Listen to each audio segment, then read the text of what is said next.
It's time for a cup of coffee with Will and Chris at Slumberland Furniture. From Slumberland Furniture in Osage Beach, here are your hosts, William Holtz and Chris Schneider.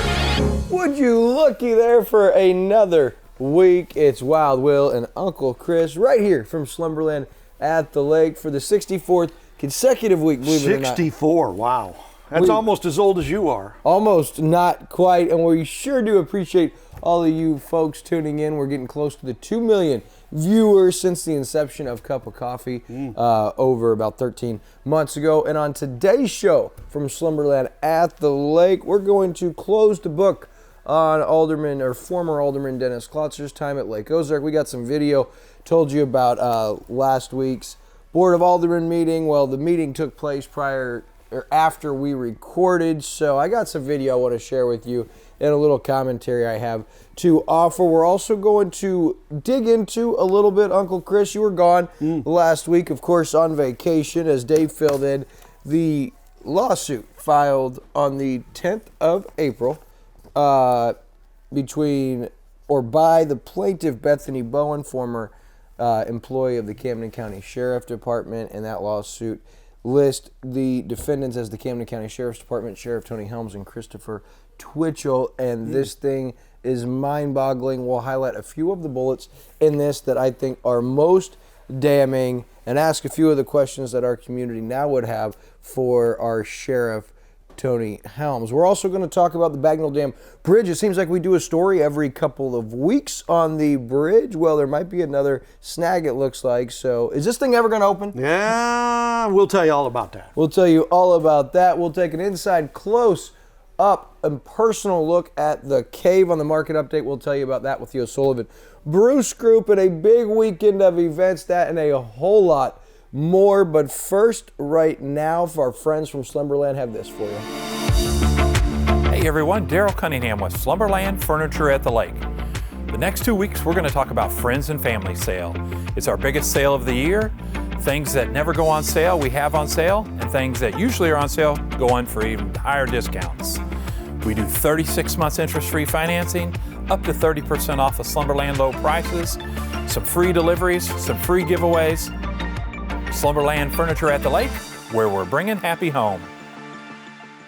And we welcome you back to Cup of Coffee with Will and Chris from Slumberland at the Lake to get ready for the Friends and Family Sale going on towards the end of this month here in April. It's going to be crazy, and the good thing is if you're watching, you're either my friend or Uncle Chris's family, and so that includes you. Make sure you tell them Wild Will and Uncle Chris sent you. All right, so you were kind of gone, and while you were gone, you're waving to it, one of your many adoring fans. Some many fans, that's right, yeah. A lot kind of hit the fan, a lot of controversy, a lot of local hot stories took place, and I kind of caught you up. You saw how I kind of went in on former Alderman Dennis Klotzer last week. Well, after attending the meeting Tuesday night after the recording of last week's show, I was actually baffled by the way the meeting started. It was Alderman Pat Thompson and former Alderman Dennis Klotzer, and they had a desperate plea. And as a matter of fact, I got video, so I'm just going to let you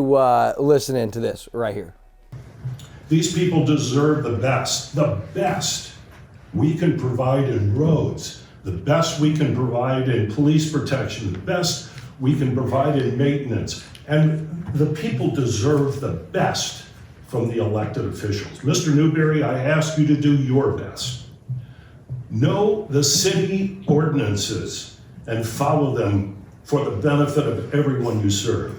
The latest use of city letterhead for your potential gain and personal gain and political agenda is a violation of many city ordinances. It has opened the city of Lake Ozark up to potential lawsuits and personal liability for you as well. You can't pass the buck and say nobody told you.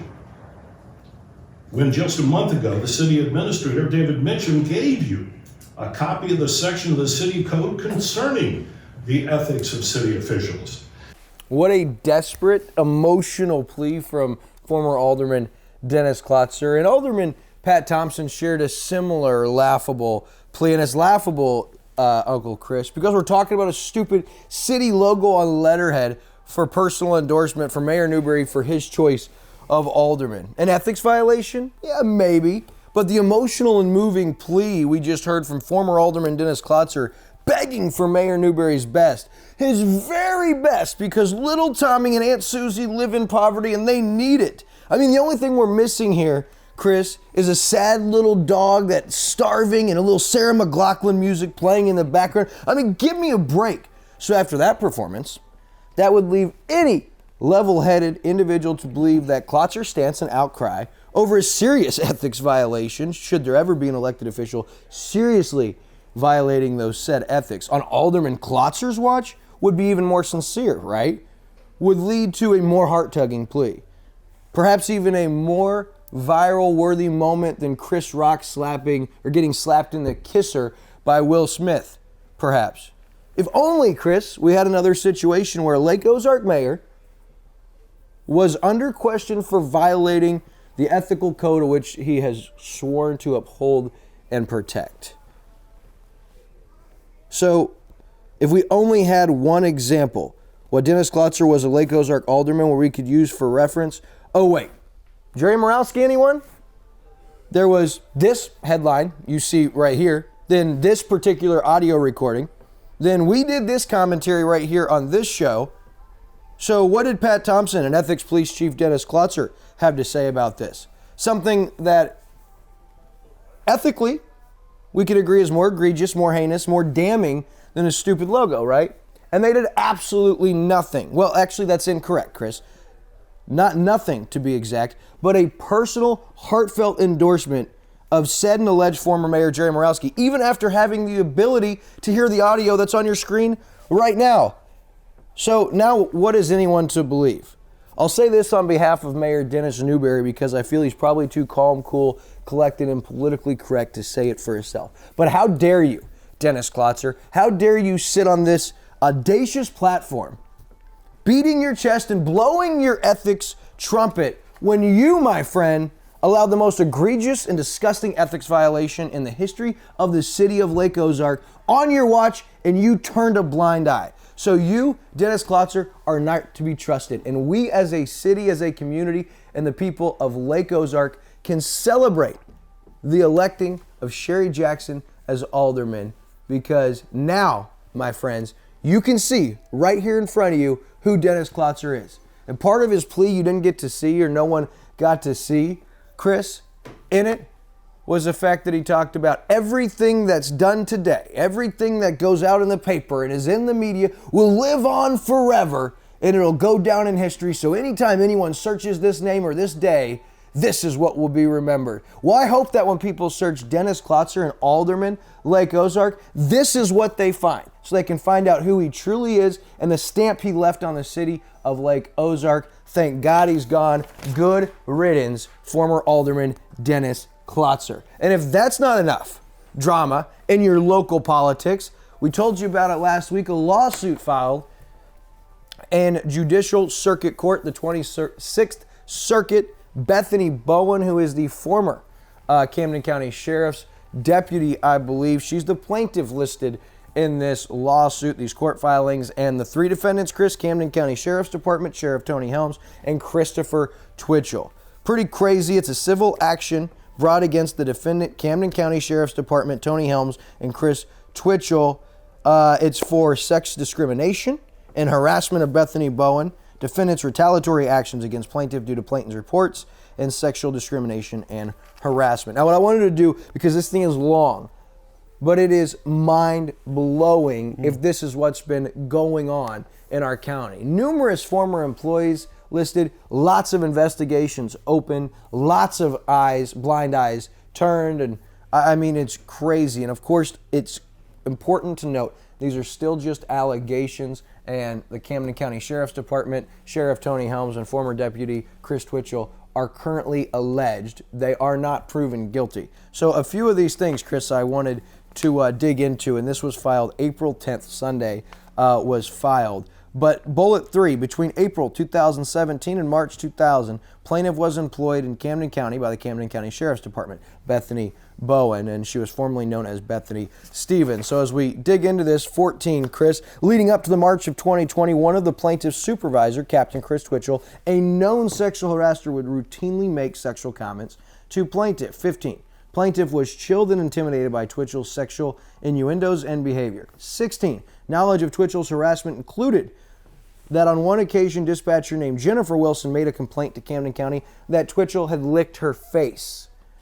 Ugh! Under Sheriff Franklin's prior administration, this is 17, Chris Twitchell, then just a deputy, was under investigation for having a sexual relationship with an informant.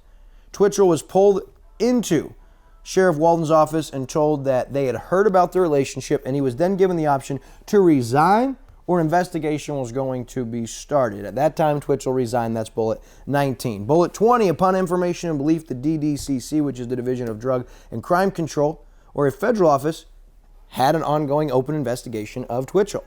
In 2021, this might be the most damning of everything and most concerning to our citizens because this is the man we elected as our sheriff. 21, on January 1st, 2017, Sheriff Tony Helms took office and he brought Twitchell back. He didn't just bring him back. He was given the rank of captain. With all these things that are alleged to have taken place, brought back. So if any of these are true, the question can then be raised, what are you thinking? Of course, still, just allegations. We look ahead in the midst of talking about it, line number 24, Lieutenant Bada came in and said that the tan is not a good color for the road guys because they show sweat stains around the neck. Talking about a color uniform change. Now, viewer discretion is advised because I'm reading word for word out of this. Everyone was walking out of Twitchell's office, line 25, when Twitchell turned and looked at the plaintiff and said, "You should be used to white salty stuff around your face." He continued on to the report room to get something he reported from the printer, laughing. I mean, despicable if these allegations are true. 29, a short time later, Twitchell was written up by Lieutenant Chad Bailey for a comment he made to another female deputy about hooking a taser up to her nipples. I'm not making this stuff up. Line number 30, the department continued to employ Twitchell despite knowledge of these various incidents. Sergeant Bryant Bonner would routinely tell other employees to suck his explicit and made other comments regarding his genitalia. He even said this in front of the command staff and nothing was ever done. 48, beginning March 2020, Major Schmidt was subject to an investigation for sexual harassment. It is unknown if he was quit or he was terminated. That just disappeared.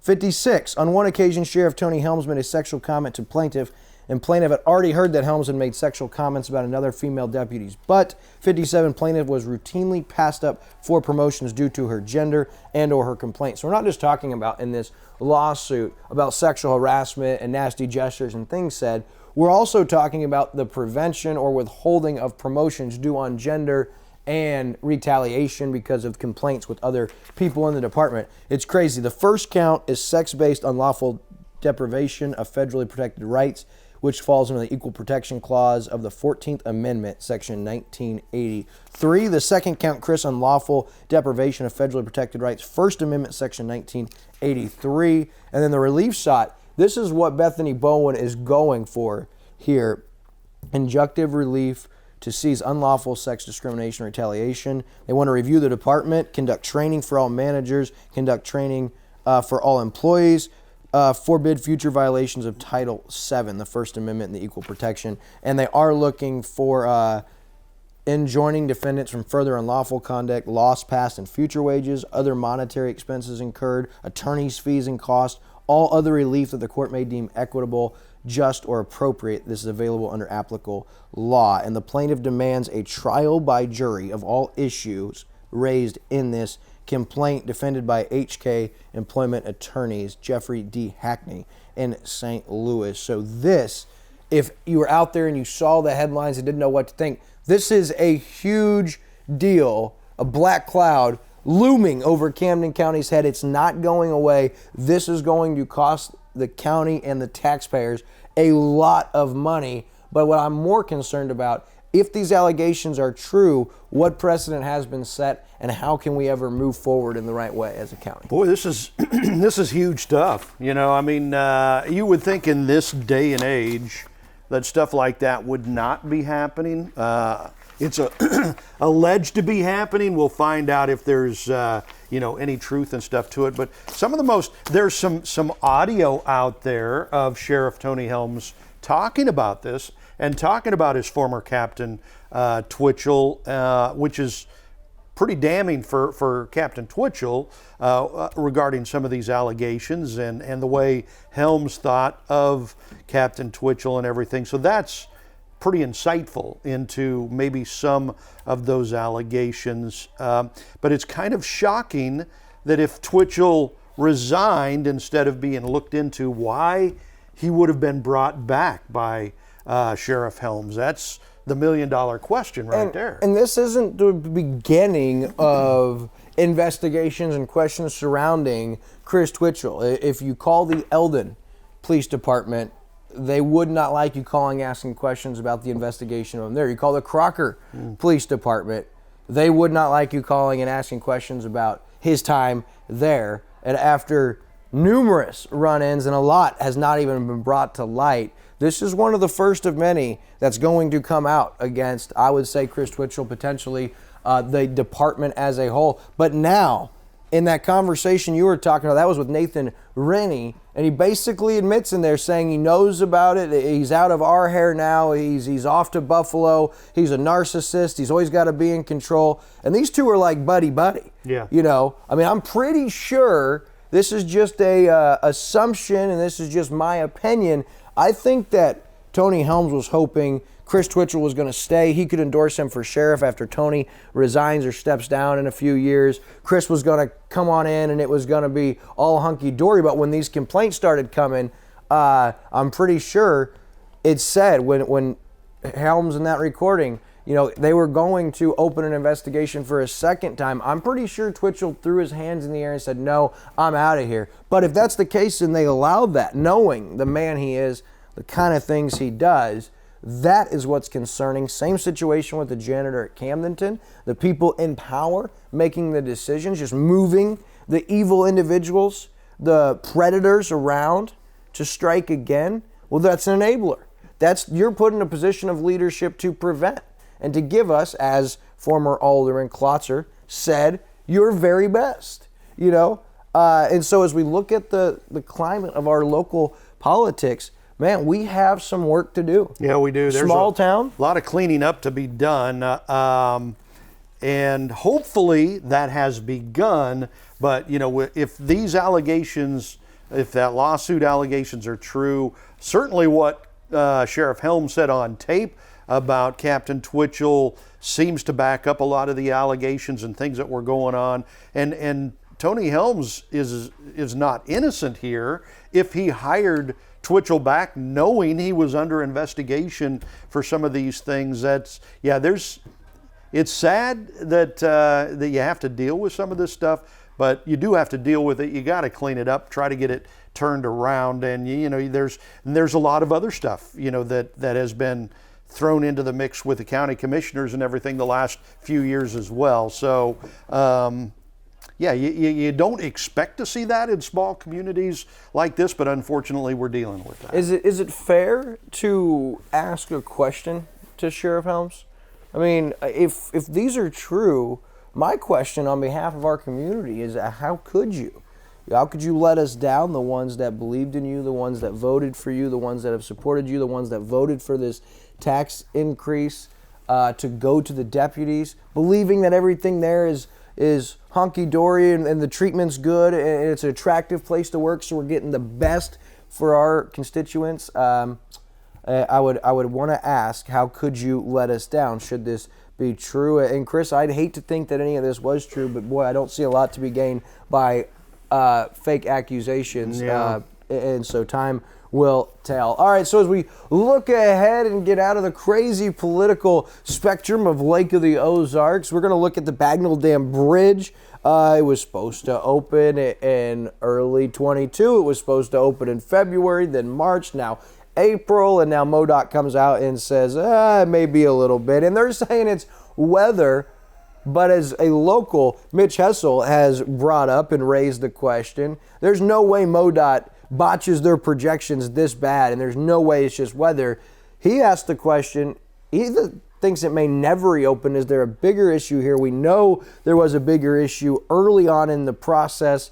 And so at this point in time, they're still confident. Looks like they're going to open it. But should we be concerned that this bridge may not be opening? I'm not concerned about it not reopening. I think, and MoDOT has said, okay, it was worse than we thought it was going to be, so we've had to push back the opening. Now the weather in the spring, we haven't been able to put on the final epoxy is what MoDOT is saying to finish up the bridge, so they're waiting for better weather. They were hoping to open it in mid-April. Now they're saying mid-May, so we'll hope that is correct, but they're still working on this. MoDOT closed the bridge in September of last year. Supposed to open it in like December of last year, and we're still waiting. Some of the businesses down on the Strip getting really antsy because they're losing business because of this. I do think it's going to reopen. Unfortunately, it's just taken a lot longer than we thought. I think the bigger question is, MoDOT has already said this bridge on the dam is only going to last another 15 to 20 years, and then it's done. Then it's going to be shut down permanently. We'll need to figure out what to do about that. Yeah.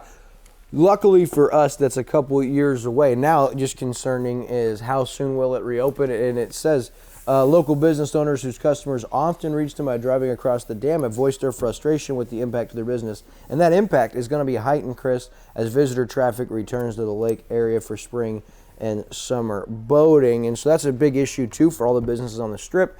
Kind of takes away that access to them, and so their business struggling a little bit. We'll keep you posted, but it does seem like every couple of weeks here we are updating, it's going to be further out for the Bagnal Dam Bridge to open. Of course, not the news we wanted to give you. All right, next local story. We told you a couple weeks ago about a restaurant in a cave, and pretty wild. The Cave coming to the west side, the Waddington family that also has Redhead Lakeside Grill Performance, Boat Center, High Tide, Pool Bar, and of course Roxy's on the Strip. They bought that location right there off the Niangua Bridge right there, and it's going to be fancy. And if you want to find out the inside scoop, they're shooting to open Memorial Day weekend, but boy, that is aggressive. That is eager. And I'll say this, and I mean this, not blowing smoke. It's not a paid endorsement thing. I mean this, that when you look at restaurants at the lake, that group has really set themselves apart, and I think it has a lot to do with Chef Pierre Torres. Definitely has to do with the management team of Elmo and Chelsea. They do a phenomenal job, and they're going to be bringing Melissa, who's been down at Roxy's. She's going to be the GM out there at the Cave. And we had Jessica Bruce and Nicole O'Sullivan on the April monthly market update. We sat down with them at Redhead for our April monthly market update. And we're going to talk all about the Cave, the pool inside the Cave, the toddler pool where it's toddlers only, the different menu items, the hours of operation, all those things you can catch on this month's monthly market update Saturday, April 30th on all Lake TV platforms. And while I'm at it, also want to mention, coming in May, the Lake TV streaming app. We're super excited. Google Play Store, Apple iTunes, or Apple Store. You can download that free to watch Lake TV anywhere and everywhere. Pretty excited about that. And as we talk about Lake TV, Chris, Community Spotlight presented by Central Ozarks Medical Center. You sat down and caught up with Tyler Loftus from Ozark Homes, and you two actually have a shared interest, and that's the Nebraska Cornhuskers. Tyler, a pretty cool guy, isn't he? He's a great guy. I really like Tyler. So there's one of those community businesses that just kind of foundational. Everybody knows about Ozark Homes, so we get the story behind it, how they got started. You might be kind of surprised about the backstory there. And coming up in future weeks, we're going to have Mark Waddington and his daughter, Jamie, on. As you mentioned, they are opening up the Cave, so we'll get more information on that. That's coming up in a few weeks. Bill and Janice Lacasse from SRG Financial Advisors going to come on. What a great story, again, of how their empire has started and come about. And, everybody looks at successful people thinking they've just always been successful, right? With a, silver spoon in their mouth. No, there's a lot of hard work, sleepless nights, blood, sweat, and tears that go into those things. So we get the story from all those people. It's so wonderful on the Community Spotlight show. You got to check that out every day, 9, 3, and 7, right here on Lake TV. Yeah, and you're right. I mean, you wouldn't get to know that interesting story about how people got somewhere. It's always interesting when you see somebody, you think, oh, they've always just been there. They've always just been successful, or they came from money. A lot of times that's not the case. There's a success story, and it's hard work, determination, and a lot of good luck and good bounces. Well, it's like you, I mean, you're the owner of Lake TV. People look at you because Lake TV's doing really well now, So people see you, oh, you're a big star and you're rich and all this stuff. They don't see all the sleepless nights or the days you wondered if, you were going to be in business the next week. Right. And things like that. It's Which pretty sleepless heavy. nights, I was up to about 6 this morning. So I had one of those sleepless nights. But yeah, it's always interesting to find out people's stories and how they got to where they're at. And you can do that on the Community Spotlight. Some great guests you've had on that, and looking forward to more of those. All right, so as we look at sports, Uncle Chris, baseball season, not super excited. Of course, Albert, though, he did hit 681, number 2 on the season, an absolute bomb in Milwaukee, I believe it was. But Albert, too, he's going for A-Rod's record, and that's the only thing I really care about this year is Albert Pujols, Waino, and Yachty. Pretty excited, but what I do care about is my hockey. I love my Sabres, and the Blues and Sabres played last week. The Sabres were up. Blues ended up winning 6-3, I think it was.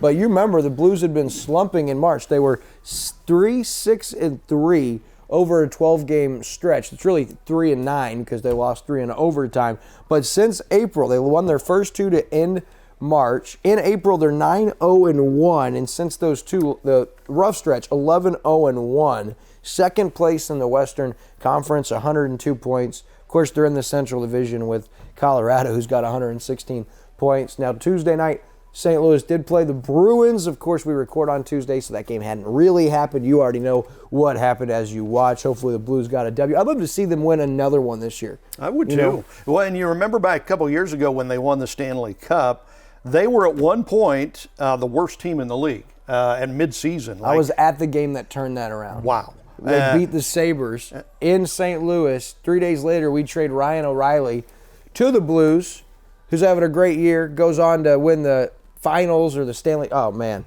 But we got Tage Thompson. That was greatness, man. I tell you what.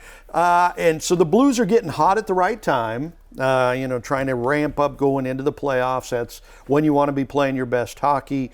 Colorado just has dominated everybody all year, but they've been great all year. Are they going to drop off for the playoffs? You got to wonder. So it'll be interesting to see your Sabres playing really well toward the end of the year, but out of the playoff run. But hopefully they'll be good for years to come. And that the one that we got in the trade, the Ryan O'Reilly trade, worked out great for the Blues. But Tage Thompson, 36 goals this year, 27 assists. He's top 15 in the NHL, and I'm going to predict he has 50 goals next season. Sabres contend for a playoff spot. We're looking forward. But hopefully this year Blues get back to prominence. As we look at upcoming events around the Lake of the Ozarks, it's a busy weekend. Of course, the annual Dogwood Festival. Those festivities already kicking off as you're watching right now. Saturday's the big day in Camden, and of course the Dogwood Festival Parade at 10 a.m. We'll have that for you live on Lake TV. I'll be there flying solo as KB is going to be officially emceeing the parade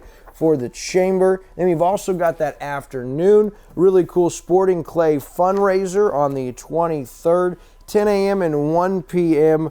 It's at Trap Shooters Road in Lynn Creek. You know where that is, of course. And the cause behind the crossover, providing direction and hope to homeless teens in the Lake of the Ozarks. You may not think about it, but homelessness among teens in the Lake of the Ozarks and Tri-County area is a lot higher than you would believe. If you're interested, you can go to Crossover Music Festival on Google, search that, and you can also contact the individuals on your screen. And then, of course, Sing Your Heart Out is back Sunday night at Ron's. Yep. Sign-ups at 6. We'll get started at 6:45. Uncle Chris, myself, DJ Kyle Miller, Kelly Miller, and Mary Kay Von Brindle. We'll look forward to seeing you then. And, of course, big shout-out to our crew.